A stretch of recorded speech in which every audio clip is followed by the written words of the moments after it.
मंगलम भगवान वीरो मंगलम गौतमो गणी मंगलम कुंद कुंदार्यो जैन धर्मोस्तु मंगलम सर्वमंगल मांगल्यम सर्वकल्याणकारकम प्रधानं सर्वधर्माणां जैनं जयतु शासनं। नमः समय साराय स्वानुभूत्या चकासते चित्स्वभावाय भावाय सर्वभावांतरच्छिदे।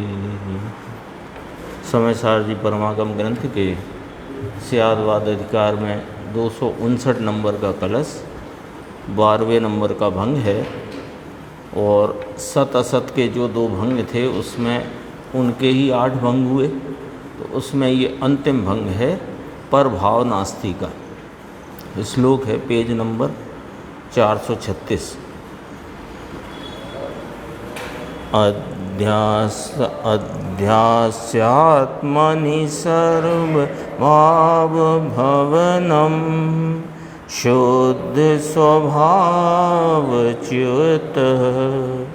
सर्वत्राप्य निवारितो गतभया स्वैरं पशु क्रीडति स्याद्वादी तु विशुद्ध एव लसति स्वयस्य स्वाभावं भरात् आरूढ़ पर भाव भाव विरह व्यालोक निष्कंपितः। 12वें भंग के कलश रूप से ये काव्य कहने में आता है। इसका श्लोकार्थ है पशु अर्थात अज्ञानी एकांतवादी सर्वभाव भवनम आत्मनि अध्यास्य शुद्ध स्वभाव च्युतः। इतना एक पंक्ति में पूरी बात है। देखो, सर्वभाव भवनम आत्मनि अध्यास्य, यानी जगत के जितने गेय पदार्थ हैं उन सब के भाव को ये आत्मा रूप करने का अध्यासी हो गया है और शुद्ध स्वभाव से च्युत है। इसका अर्थ किया देखो, सर्व भावों रूप भवन का आत्मा में अध्यास करके, अर्थात सर्व गेय पदार्थ के भावों रूप से आत्मा हैं ऐसा मानकर शुद्ध स्वभाव से च्युत होता हुआ। क्या कहते हैं इसमें, इस भंग में क्या कहना है कि परभाव नास्ति है वास्तव में, लेकिन ये अज्ञानी एकांतवादी परभाव से अपनी अस्थि मानता है ना। तो परभाव कौन लिया यहाँ पर, गेय। और कलश टीका में जब अपन देखेंगे तो गेयों को भी प्रभाव कहा और गेयों को जानती ज्ञान की पर्याय को भी प्रभाव कहा। वहाँ दोनों को लिया। वहाँ थोड़ी इसकी चर्चा और अधिक सूक्ष्मता से ली गई है। आगे एक पंक्ति आएगी उसका अपन वहाँ विचार करेंगे। तो अभी कैसे ये सर्वभावों रूप भवन, ये शब्द आया ना, सर्व माने जितने जगत के गेय पदार्थ, उनके भावों रूप भवन, तो वे अपने अपने स्वभाव से रहे हैं गेय पदार्थ। स्पर्श रस गंध वर्ण आदि जो भी उनके भाव हैं, स्वभाव है, उससे वे रहे और उनका परिणाम वो उनका भवन है ना। सर्व भावों रूप भवन, यहाँ तक देखो इतना शब्द है ना। सर्व में जगत के जितने चेतन अचेतन पदार्थ वे सब आ गए, उनके मूलता इसमें लेना है पुद्गल पदार्थ मूर्तिक। क्यों? मूल गड़बड़ी वहीं ज़्यादा है ना, वही है। इसलिए देखो सर्व भाव, सर्व में आ गए गेय पदार्थ जितने हैं, भावों रूप माने वे अपने अपने स्वभाव स्वरूप हैं और उनका कोई ना कोई परिणाम है। उन परिणाम को ये अपनी ज्ञान अवस्था में जानता है। तो हाँ, अब ज्ञान अवस्था में जानता हुआ, अब ये ज्ञान स्वभाव को तो जानता नहीं है। तो ज्ञान की अवस्था में जो गेय पदार्थों के भाव जानने में आए वही मैं हूँ, वही आत्मा है। इसी बात को कलश टीका में कहा कि ये वस्तु को द्रव्य रूप मानता है, पर्याय रूप नहीं मानता। द्रव्य रूप मानता है, पर्याय रूप नहीं मानता। अब यहाँ देखो कैसे घटित होती है यही बात, वहाँ भी अपन करेंगे चर्चा, पर वो मिला के इसलिए कर रहे हैं कि वो अलग अलग नहीं हो, स्पष्ट हो जाए। तो द्रव्य रूप मानता है, तो द्रव्य अपने द्रव्य को तो जानता मानता नहीं। अब द्रव्य रूप मानता है तो पर्याय को पर्याय मानता नहीं, क्योंकि पर्याय तो मानता ही नहीं है। एक द्रव्य रूपता ही पूरी वस्तु को मानता है और अपने द्रव्य को जानता नहीं है। तो अब ये जाएगा कहाँ? देखने जानने का परिणाम तो इसकी ज्ञान की अवस्था में है ना। तो ज्ञान की अवस्था में जो गेय पदार्थ जानने में आते हैं उनको ही मैं हूँ ऐसा मानता है। क्यों?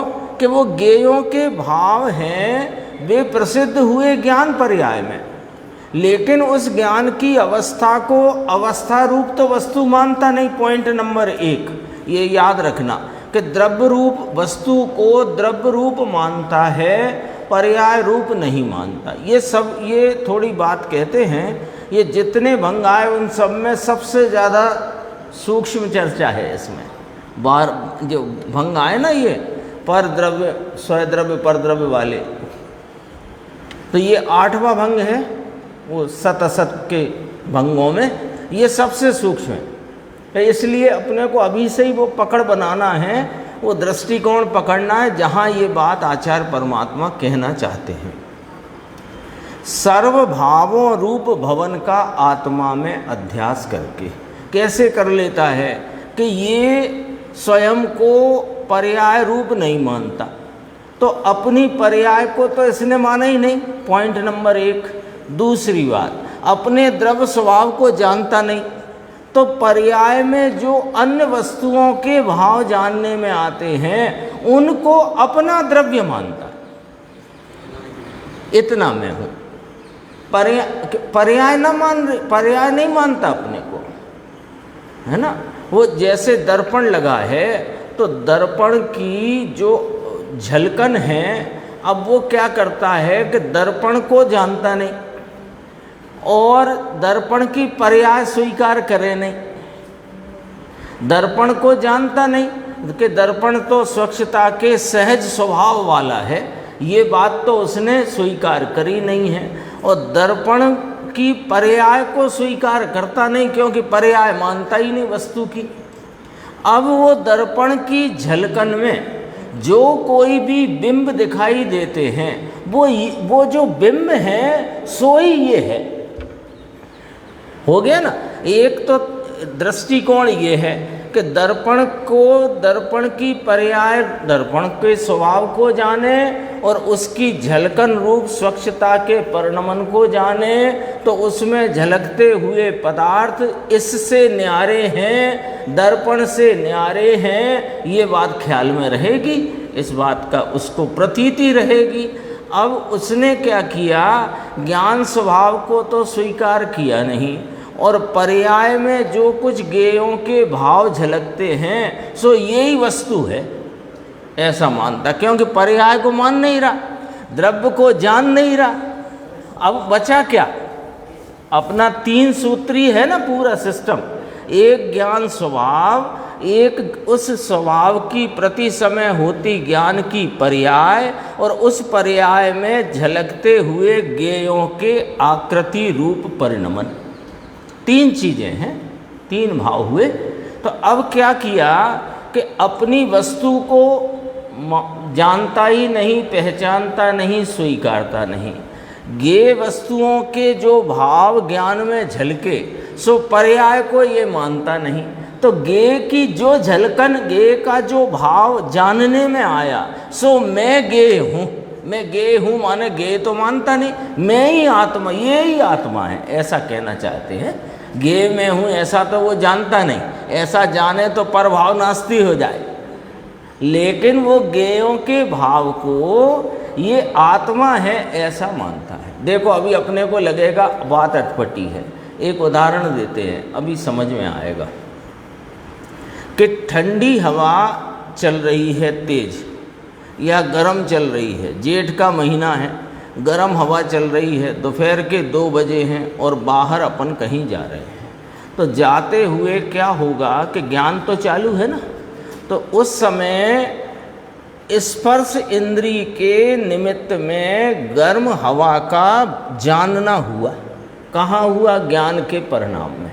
तो ज्ञान का परिणाम गर्म हुआ? नहीं, ज्ञान का परिणाम गर्म ना हुआ।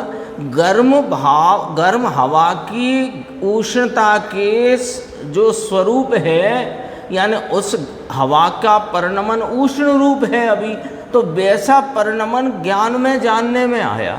तो इसे क्या लगता है? मैं गर्म हो गया। बोलो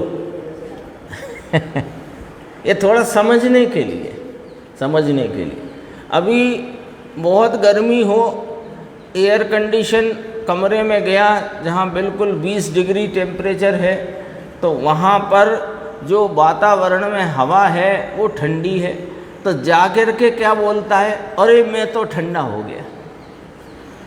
बोलता है या मानता है? तो ये बात तो अपने को जानी पहचानी सी लग रही है ना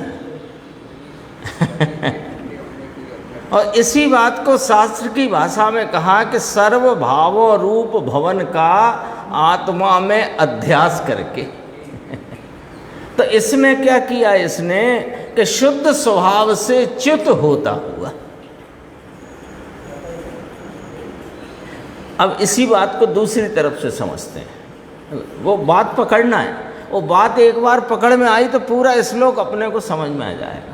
अब दोबारा इसी बात को एक और रीति से समझते हैं। ज्ञान की पर्याय है, ज्ञान स्वभाव है, उसका जानने रूप परिणमन है, उस परिणमन में ज्ञानाकार में वह जो ज्ञेयों की आकृति के अनुरूप ज्ञान का परिणाम हुआ, परिणमित हुआ ज्ञान का परिणाम। ठीक है, अब ज्ञान के परिणाम में कोई भी हो, ज्ञानी हो तो वो भी उसी परिणाम को देखता है, अज्ञानी हो तो भी उसी परिणाम को देखता है, क्योंकि परिणाम ही तो व्यक्त है।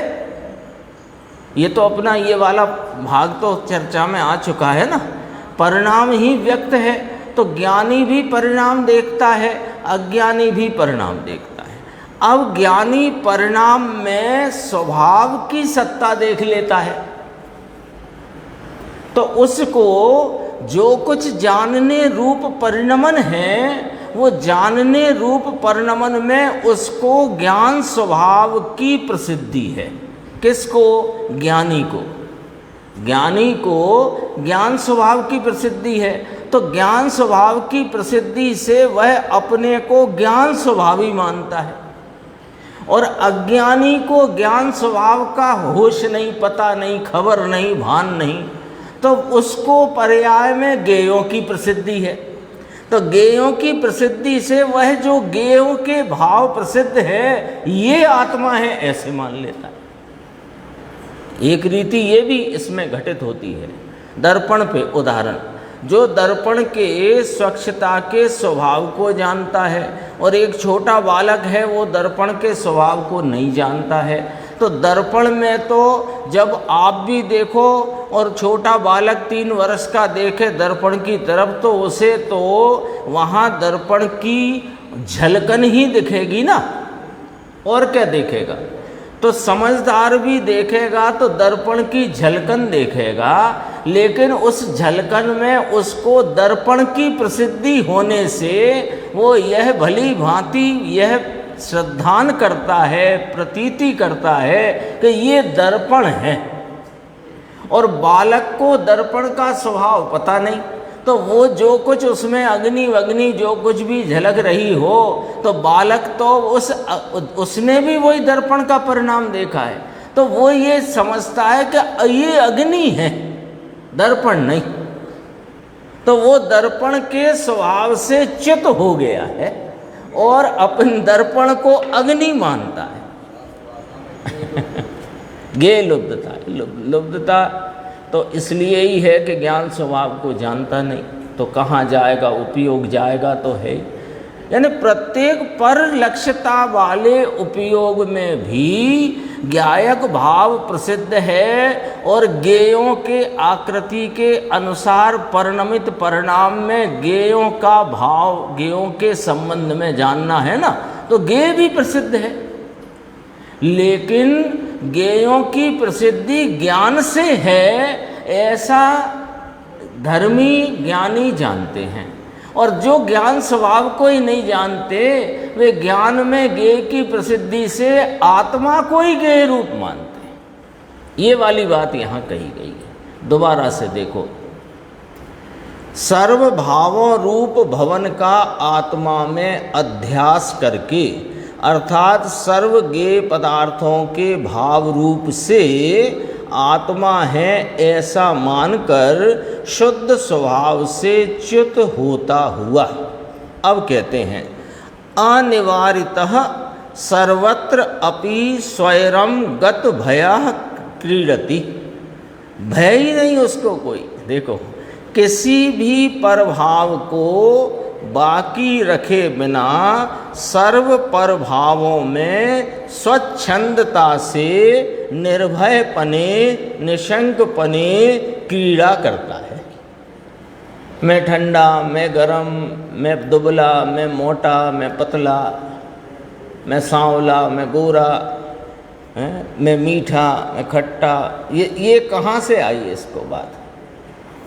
ये अपने शुद्ध स्वभाव से च्युत हुआ होने से जो प्रभाव जानने में आता है, किसी को बाकी रखे बिना सर्व प्रभावों में स्वच्छंदता से, निर्भयता से क्रीड़ा करता है। इसका पांडे जी ने अर्थ किया, स्वच्छंदता से क्रीड़ा करता है कि हे उपादेय को जानता ही नहीं।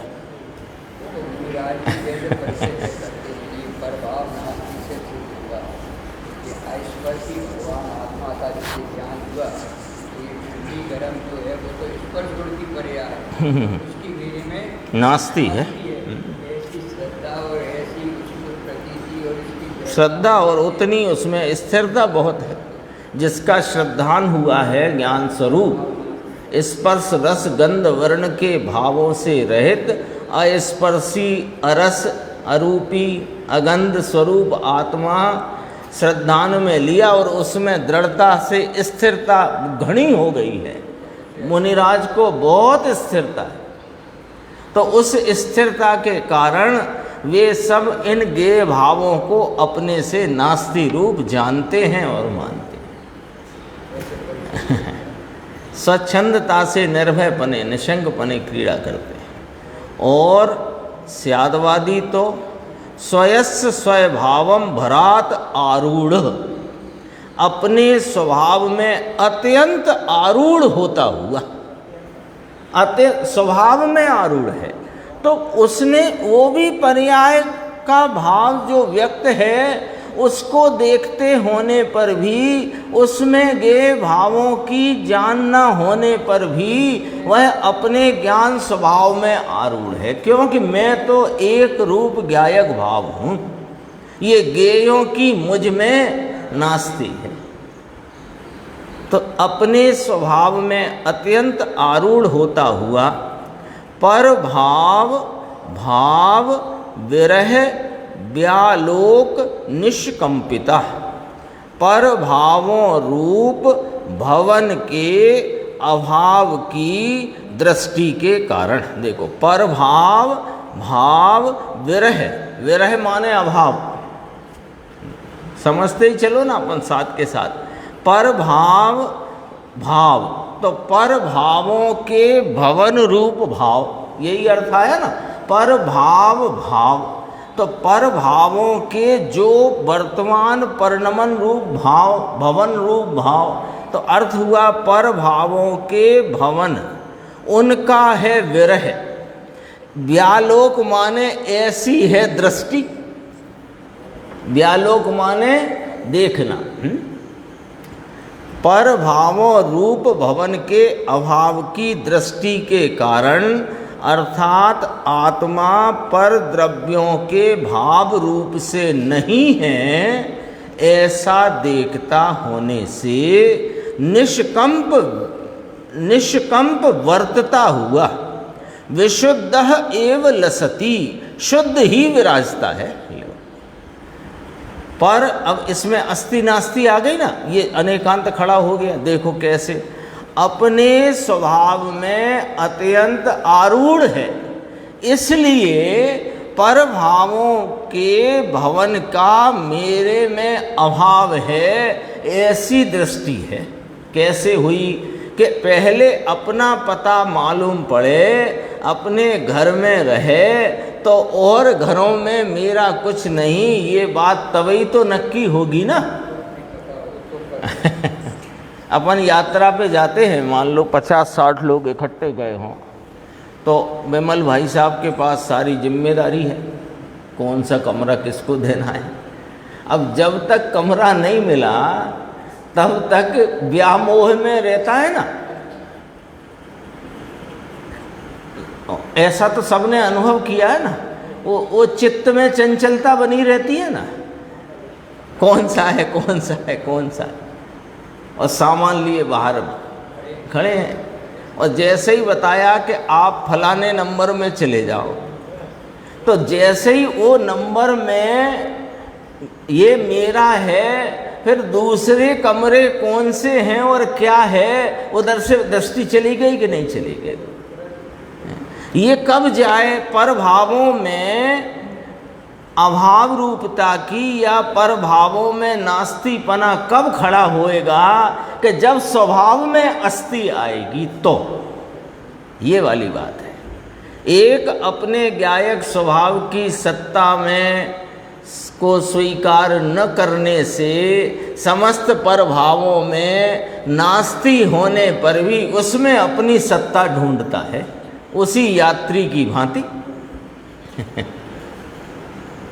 शुद्ध ही विराजते हैं। गुरुदेव का अपन इसमें और भावार्थ है, अगले पेज पे देखो 437 भावार्थ में सरल किया। एकांतवादी अज्ञानी मिथ्या दृष्टि सर्व परभावों को अपने रूप जानकर, ये बात समझ में आ गई कि नहीं आ गई। सर्व परभावों को अपने रूप कैसे जानता है, ये बात समझ में आई ना। वो तो सब आ गए। एक ये शरीर के एक रोम को भी अपना करे तो वो सब के सब पूरा जगत इसने अपना किया। क्यों कि इसको अपना करने में अपने से चूक गया ना। एक अपना जो त्रैकालिक टंकोत्कीर्ण शाश्वत रहने वाला जो अपना स्वभाव स्वरूप भाव है, उससे चूक गया। क्यों चूक गया कि उसे छोड़ के ही तो ये रोम को अपना किया। तो वो रोम तो जानने लायक है। अभी अपन हे उपादेय पढ़ेंगे ना जब कलस्टिका में, तो ये गे पदार्थों के भाव ये भी है, और इनको जानता हुआ जो एक समय का ज्ञान का परिणाम वो भी है। और त्रिकाली भगवान आत्मा एक रूप सामान्य सदृश जो है वो एक उपादेय है। गुरुदेव ने कहा यहाँ भूतार्थ वाले भाव जो 11वीं गाथा में कहा, उसकी शैली यहाँ ली गई है।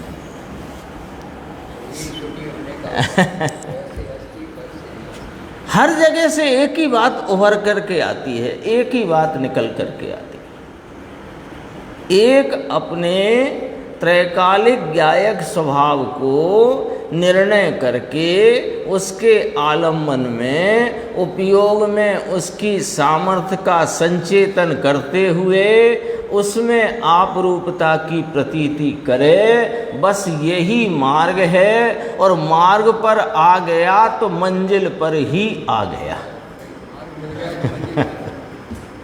इतनी बात है। बोलो, आज आया था ना 154 गाथा कि यदि इस दग्ध काल में अंतरंग में इतना पुरुषार्थ नहीं उत्पन्न होता तो निजात्म श्रद्धान ही तेरा कर्तव्य है। 154 गाथा में आचार्य भगवान सिद्धि उपाय में भी कही गई कि ऐसे तो मुनिपने का ही उपदेश देना। उपदेश देने पहले तो मुनिपने का माने ये नग्नता वग्नता नहीं, ये तो उसमें समाहित है अंदर निमित्त रूप में। वहाँ मुनिपने का उपदेश देना यानी, और स्यादवादी तो परभावों को जानता होने पर भी अपने शुद्ध ज्ञान स्वभाव को सर्व परभावों से भिन्न अनुभवता हुआ शोभित होता है। वो शोभा को प्राप्त हुआ है। पर से कहा, परभावों से भिन्न। तो फिर नीचे कहा, इस प्रमाण से परभाव अपेक्षा से नास्तित्व का भंग कहा गया। यहाँ अब अपन गुरुदेव का व्याख्यान देखते हैं, पेज नंबर 438, बीच में एक पैराग्राफ है, यहाँ से देखो।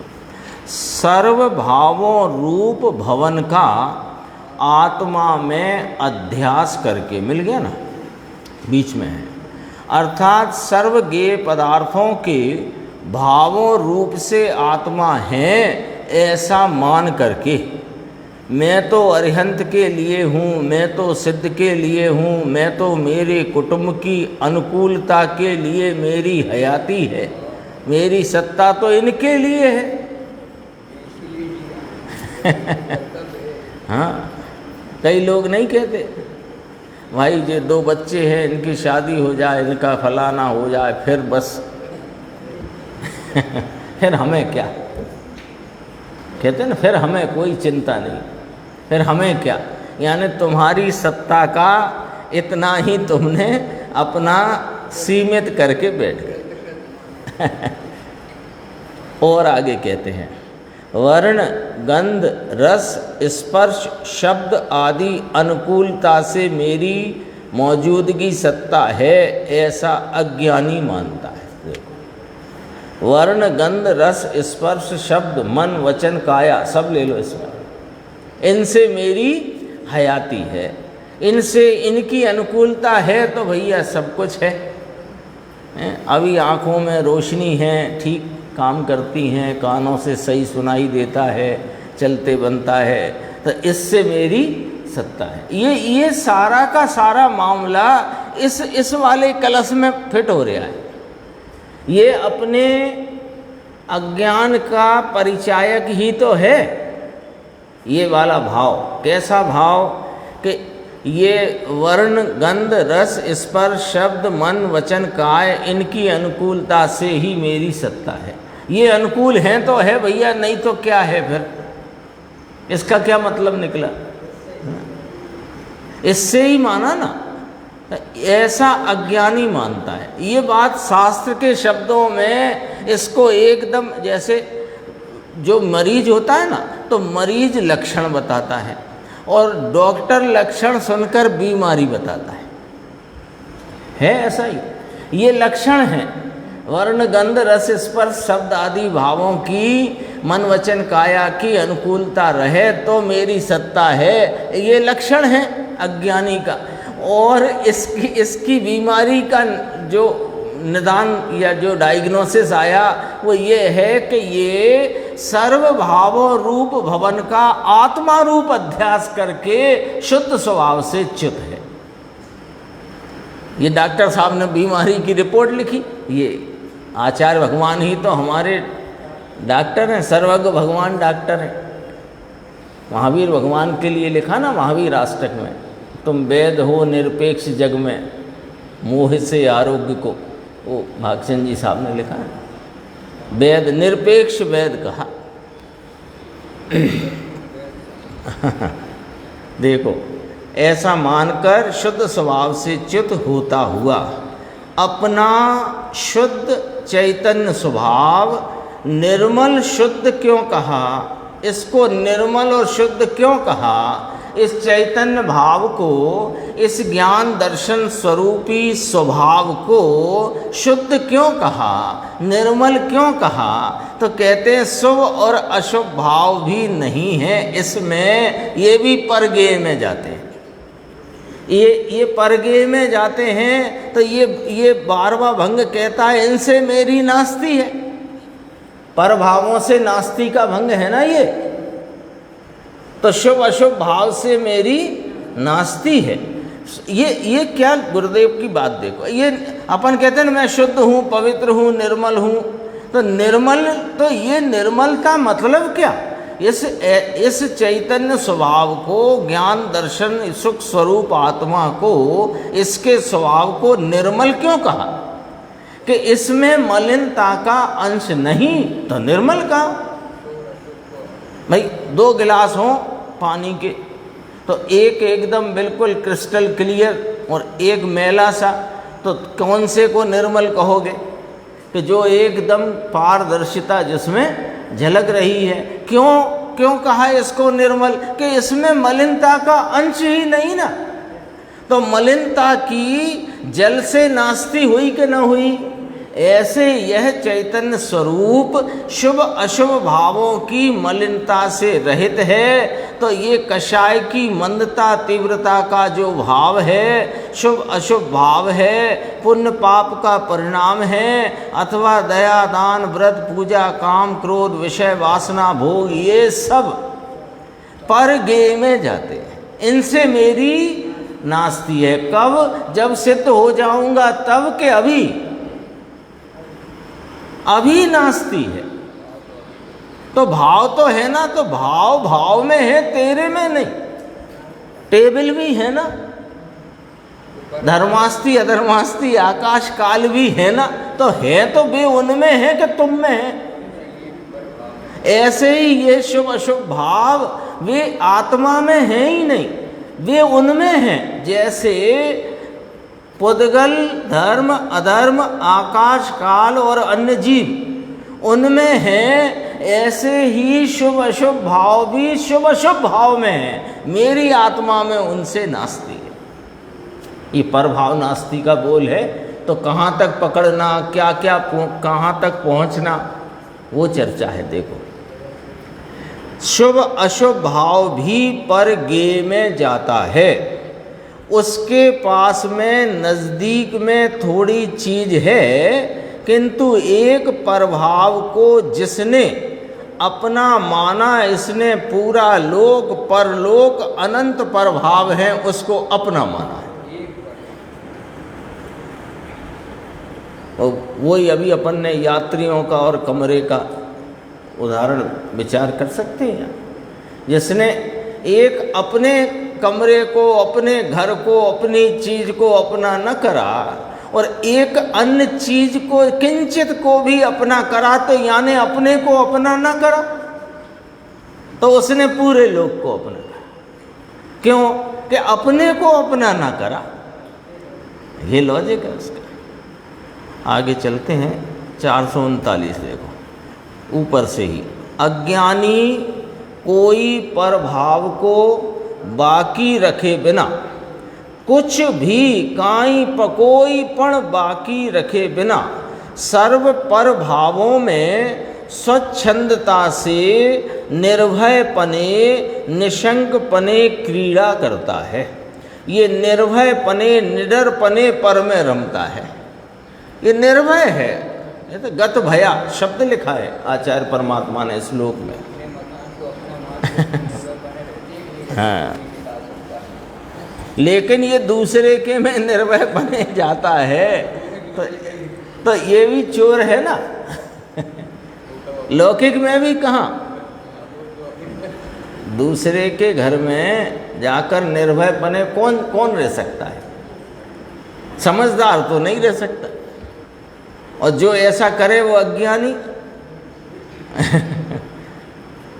अब देखो, धर्मी जीव तो अपने स्वभाव में अत्यंत आरूढ़ होता हुआ, मैं तो ज्ञान और आनंद स्वरूप हूँ, स्वयं पर प्रकाशक शक्ति हमारी, इससे पर जानने में आता है। ये पर चीज है तो जानने में आता है, ऐसा नहीं।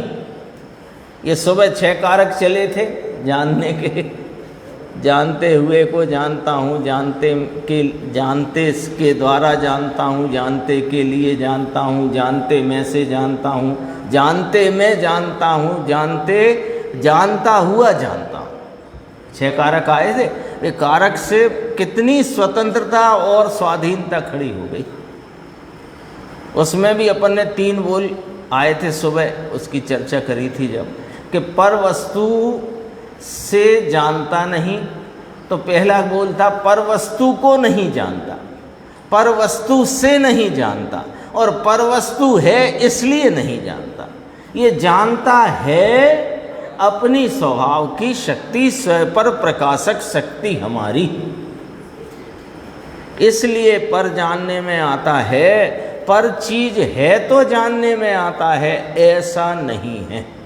मेरी स्वयं पर जानने की शक्ति ताकत है, ऐसा मानता हुआ अपने स्वयं भाव में अत्यंत आरूढ़ होता हुआ, अपना स्वभाव आनंद ज्ञान में अत्यंत आरूढ़ होता हुआ, अत्यंत आरूढ़ होता हुआ का भाव समझना कि ये ही मैं हूँ, है ना। हम तो हमारी बात पर कायम हैं, ऐसा अपन बोलते नहीं है। आपस में कोई चर्चा चलती हो, कोई विचार विमर्श होता हो, तो भाई तुम्हें जो समझ में आए सो तुम कहो, हम तो हमारी बात पर कायम हैं। तो ये ज्ञानी अनेकांतविद धर्मी मोक्ष मार्गी सम्यक दृष्टि धर्मात्मा ये तो कहते हैं कि हम तो हमारे शुद्ध स्वरूप ज्ञायक भगवान ज्ञायक स्वभाव इसमें ही कायम है, इस पर आरूढ़ होता हुआ है। हमारी तो ये ही मैं हूँ, और अन्य सब शुभ अशुभ भाव राग आदि से लेकर के जगत भर से हमारी नास्ती है।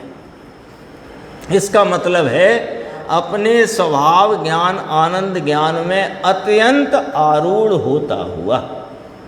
आगे बीच की 5 पंक्ति छोड़ के भावार्थ की चर्चा देखते हैं। देखो, एकांतवादी सर्व प्रभावों को अपने रूप जानकर, सर्व प्रभावों को अपने रूप जानकर अपने शुद्ध स्वभाव से च्युत होता हुआ, अपने शुद्ध स्वभाव से च्युत हुआ है। सर्व इसी का नाम संसार है। संसार की परिभाषा भी यही है, संसरण इति संसारा। स्वभाव से च्युत है, स्वभाव से संसरित है, वही संसार। देखो, सर्व प्रभावों में स्वेच्छाचारी पने स्वच्छंदी सब प्रभाव मेरे हैं।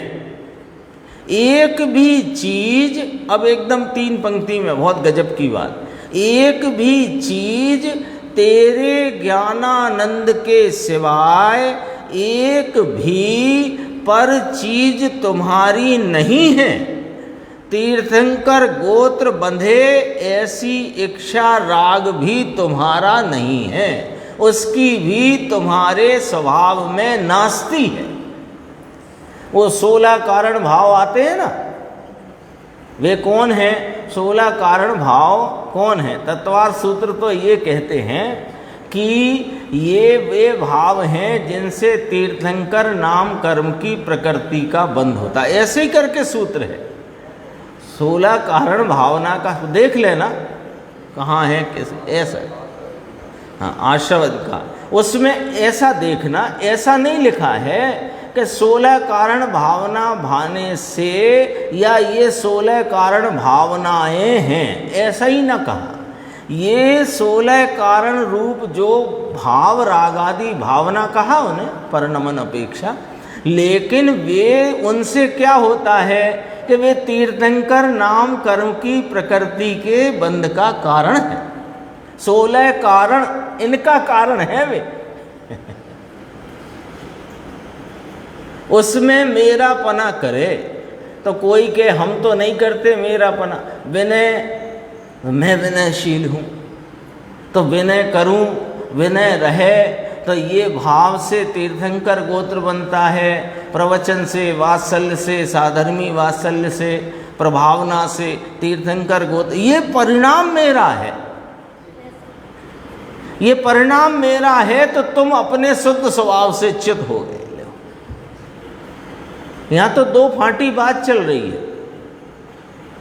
एक अभी अपन ने विचार किया था ना, एक अभी अपन कहते थे बाहर की तरफ से, एक रोम मात्र में मैं पना करा।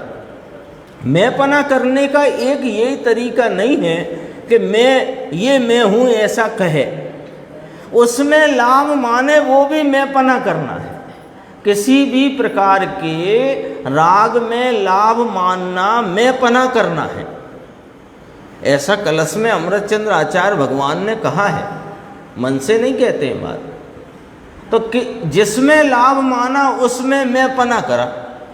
तो एक तीर्थंकर प्रकृति जिससे बंधती है, ऐसे किसी शुभ राग में तुमने लाभ माना या लाभ का कारण पना माना, तो तुमने उसमें मैं पना किया है। अब एक सूक्ष्म राग में भी, जैसे रोम की बात करी थी, अब इधर से आओ, एक सूक्ष्म राग के परिणाम में भी लाभ बुद्धि, उसमें मैं पना करना, ये शुद्ध स्वभाव से च्युत हुआ है, ये शुद्ध स्वभाव से च्युत होता हुआ है। इसने क्या किया? इसने क्या किया कि इसने पर भाव में अस्थि करी। और जिनेंद्र परमात्मा क्या कहते हैं, जो 8 बोल आए थे ना, तत् अतत् एक अनेक सत असत, तो स्वय द्रव्य स्वय क्षेत्र स्वय काल स्वय भाव से मैं सत हूँ, पर द्रव्य पर क्षेत्र पर काल पर भाव से असत हूँ। ये परभाव के असतपने की बात है। उसमें एक सूक्ष्म राग का परिणाम, भगवान पंच परमेष्टि के प्रति के भक्ति के राग का स्थूल परिणाम, और अपने स्वरूप संबंधी विकल्पात्मक सूक्ष्म अंतर्जल, उसमें भी तुमने लाभ माना, तो तुमने परभाव में अपनी सत्ता मानी है, तो परभाव से तो तुम असतरूप हो, तुमने अपने को परभाव में सतरूप माना, इसका नाम शुद्ध स्वभाव से च्युत होता हुआ। बोलो, इतनी बारीकी से अपने को बात को समझना है और वहाँ तक पहुँचना है।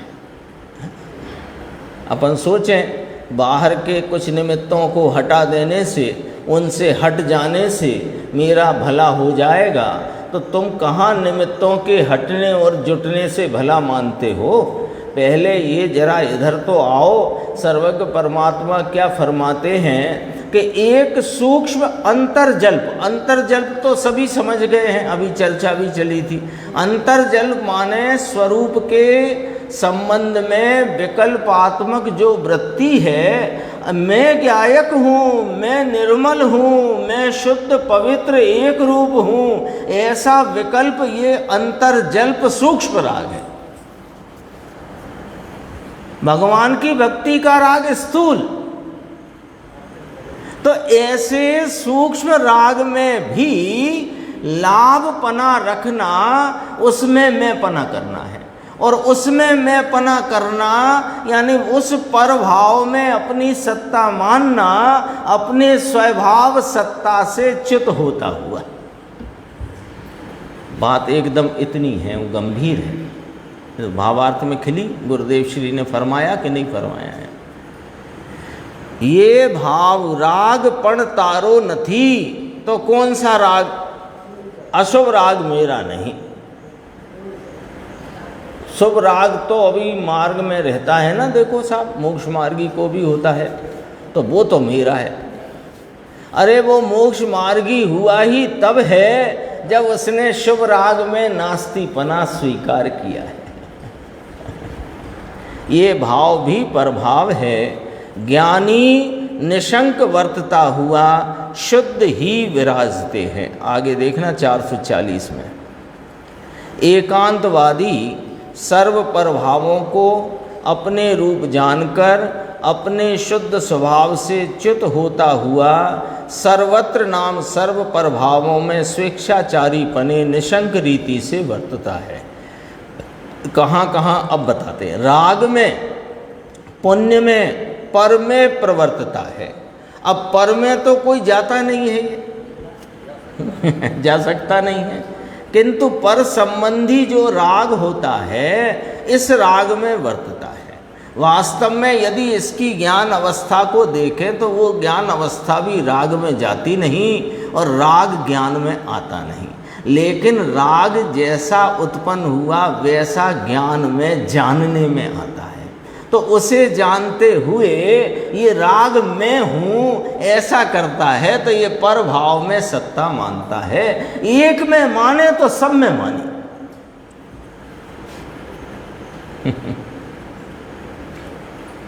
पर ये और ज्ञानी स्यादवादी तो परभावों को जानता होते होने पर भी, परभाव को जानता होने पर भी अपने शुद्ध ज्ञान स्वभाव को सर्व परभावों से भिन्न, अपने शुद्ध ज्ञायक भाव को सर्व भावों से भिन्न अनुभवता हुआ शोभित होता है। लो, इसको इसकी शोभा है। सम्यक दृष्टि जीव, सम्यक ज्ञानी जीव पर को जानना ये मेरा स्वभाव है, यह तो मेरा स्वभाव है और ये पर के कारण से मैं पर को नहीं जानता। ऐसा स्यादवादी तो पर भावों को जानते होने पर भी अपने शुद्ध ज्ञान स्वभाव को सर्व पर भावों से भिन्न अनुभवता हुआ शोभित होता है। दो भंग हुए, इस प्रमाण से प्रभाव अपेक्षा से नास्तित्व का भंग कहा। दो भंग अभी रहे हैं, वो नित्यत्व अनित्यत्व के। थोड़ा कलश टीका का देख लेते हैं अपन, 5 मिनट हैं। उसमें क्या है, जो चर्चा अभी आई है उसी को अपन जोड़ करके वहाँ देखते हैं। दो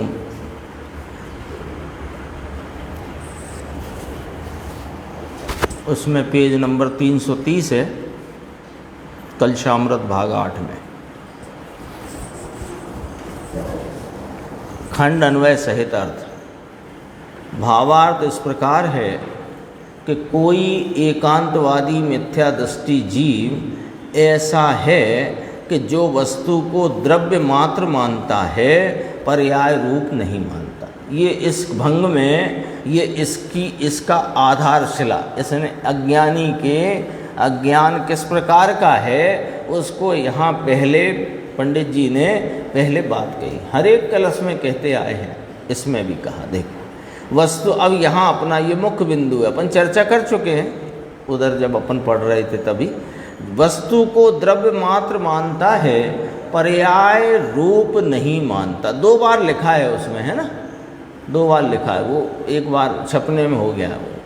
इसलिए जितनी है गे वस्तु, अपने यहाँ से जोड़ लो, तेथी, इसलिए जितनी है गे वस्तु, उनकी अनंत हैं शक्तियाँ, उनको जानता है ज्ञान। देखो ये क्या कर रहा है, इसका नक्शा रख लो कि ये वस्तु को द्रव्य रूप मात्र मानता है, पर्याय रूप नहीं मानता।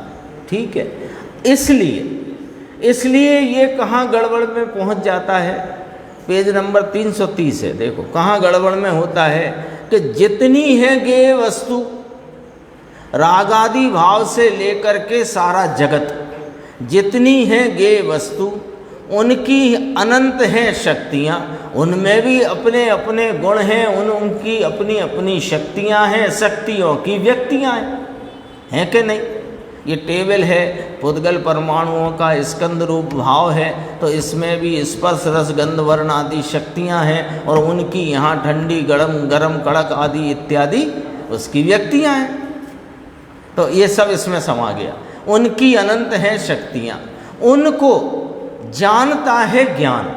यहाँ तक देखो, सेमीकोलन लगाए तो पांडे जी ने कहा रुको, तो अपन भी रुको। सेमीकोलन समझते हैं ना, अर्ध विराम, तो विराम लो। यहाँ क्या कहा, अब इतना नक्शा, जितनी है गेय वस्तुएं राग आदि से लेकर के सारा जगत, उनकी अपने अपने भाव स्वभाव शक्ति है, उनकी व्यक्तियां हैं, उनको जानता है कौन, के ज्ञान।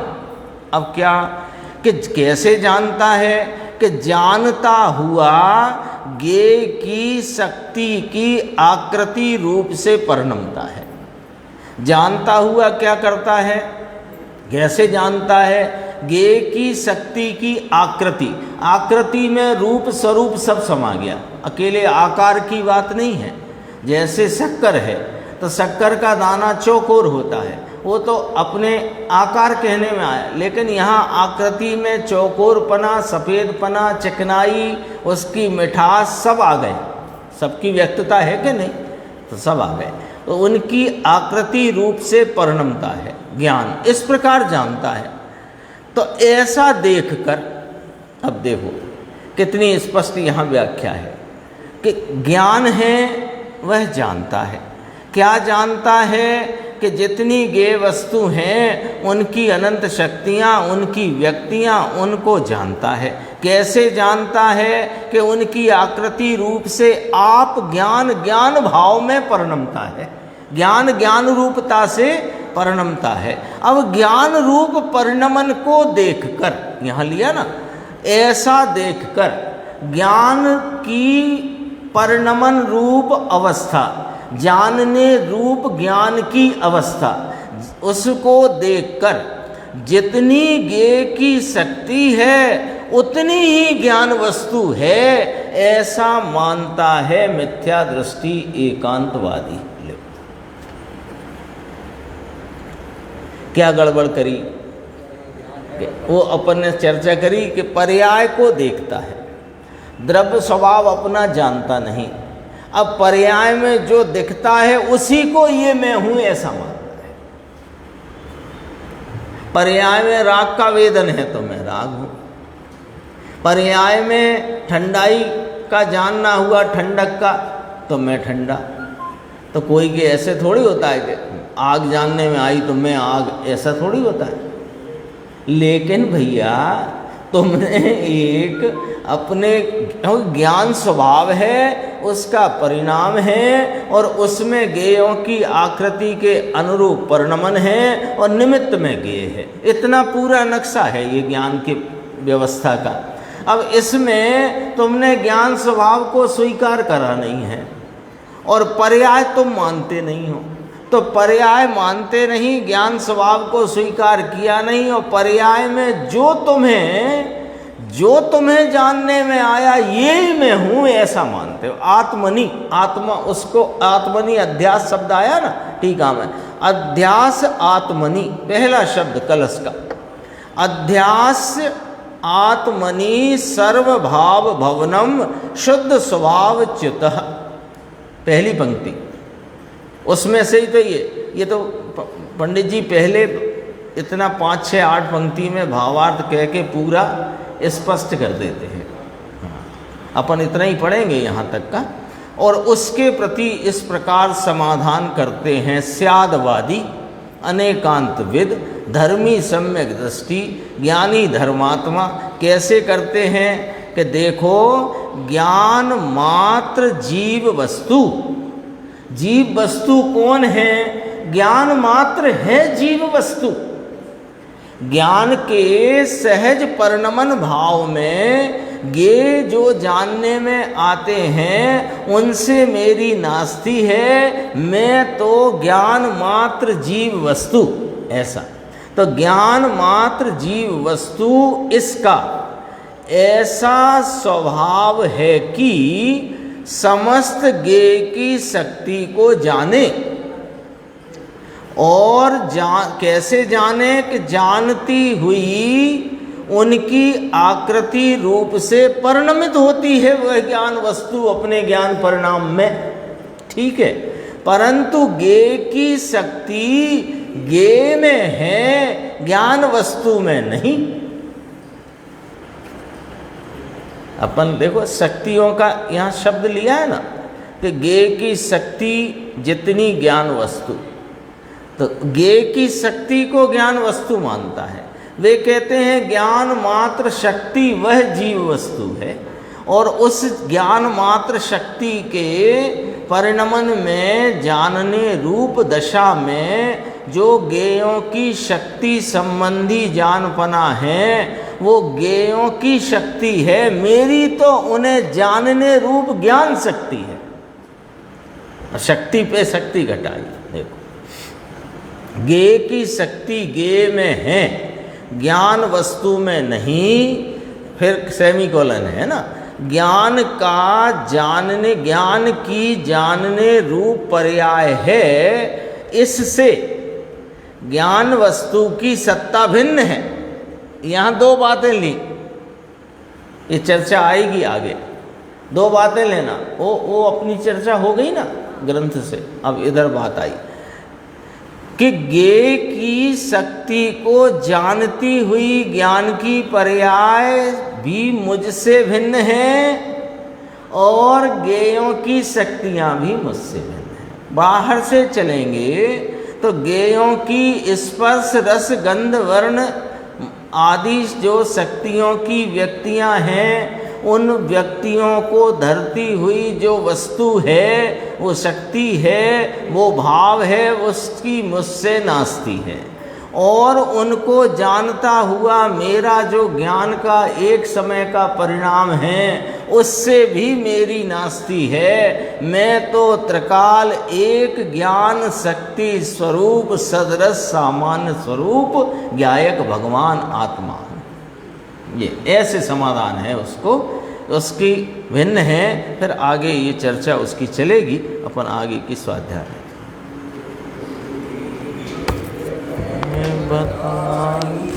यह अनंत उपकार है।